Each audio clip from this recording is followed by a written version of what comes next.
Tụi mà tụi dọn kèn khắp rê này rê tòa plu sa plan plu tòa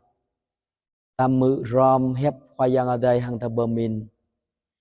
Tala makla Yesus Kristo khoa bờ mự rê tụi ơi Luka pomayang.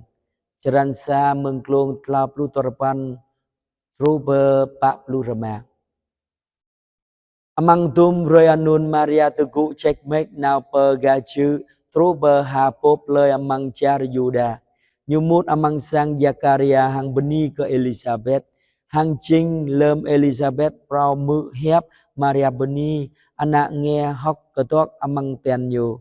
Elizabeth ba ke chua dai ur di ketang hang le pepuk beni ke i amang binda bene hang pepuk beni ke anak meng ten i meng kau mau ami kwa yang adai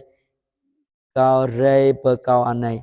cơ yuada anai lem hep i beni prau tru ye te nghe kau anak nghe hok ketok pepu amang ten kau ma ak ke po tui gut le ke tum telei khoa adai le ambra kyong tụi mai tụi yong kieng khắp lâm bị Maria tụ le chua adai hàng game le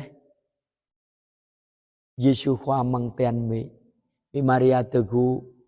check make now chua ya Elizabeth chua cơ nhu mự yang hem le Elizabeth ba anak men amang thun tharma ya you now you gum Elizabeth you now per ya Elizabeth ama akrom sang nội nhu ngạ gom pra bật lai ngạ lép rơi cơ ya Elizabeth hàng ngạ rơi cơ mỹ Maria mình nên nhớ Elizabeth như pa cơ chua đây như ur hàng lệ mỹ Maria chinh po mau tele papu khoa yang ở đây chua cơ như tui gút lệ cơ khoa yang ở đây giờ việc mạ giờ mỹ Maria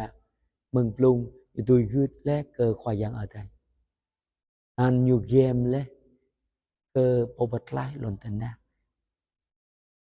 nun nhớ bình po mau pran gút việc mạ khoa yang ở đây như kieng khắp việc mạ cơ po non mỹ Maria như ngạ gom berita telan non vừa kau mỹ Maria usuruh berita mau pran gút kecap tàu tui gút nào cơ khoa yang ở đây tui gút cơ khoa yang ở đây như một cái thứ đột la như kieng khắp cơ ta hàng như kieng bật lai bình ta ta tui gút telan non khoa yang ở đây ambra bật lai bình ta ngạ beri kata lu telai hiam